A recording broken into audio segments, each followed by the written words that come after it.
Grimm's Fairy Tales.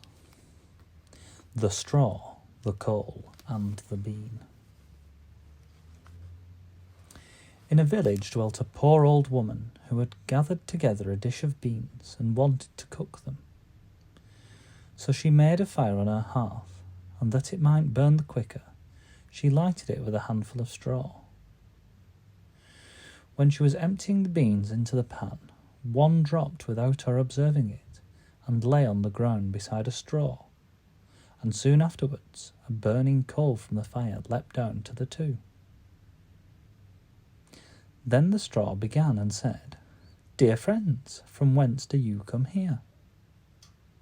The coal replied, "I fortunately sprang out of the fire, and if I had not escaped by sheer force, my death would have been certain. I should have been burnt to ashes." The bean said, "I too have escaped with a whole skin, but if the old woman had got me into the pan, I should have been made into broth without any mercy, like my comrades." "And would a better fate have fallen to my lot?" said the straw. "The old woman has destroyed all my brethren in fire and smoke. She seized 60 of them at once and took their lives. I luckily slipped through her fingers." "But what are we to do now?" said the coal.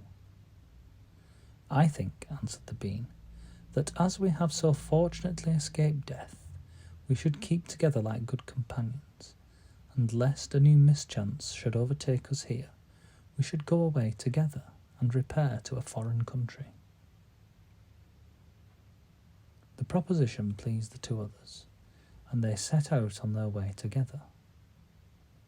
Soon, however, they came to a little brook, and as there was no bridge or footplank, they did not know how they were to get over it.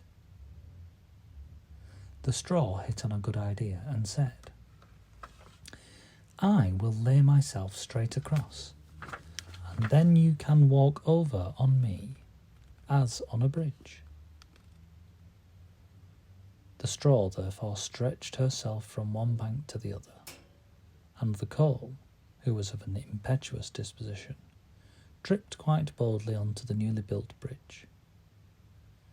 But when she had reached the middle, and heard the water rushing beneath her, she was, after all, afraid, and stood still and ventured no farther.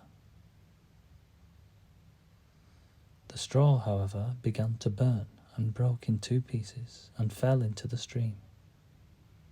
The coal slipped after her, hissed when she got into the water, and breathed her last. The bean, who had prudently stayed behind on the shore, could not but laugh at the event, was unable to stop, and laughed so heartily that she burst.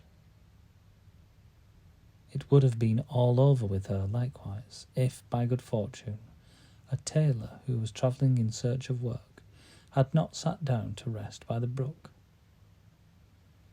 As he had a compassionate heart, he pulled out his needle and thread, and sewed her together.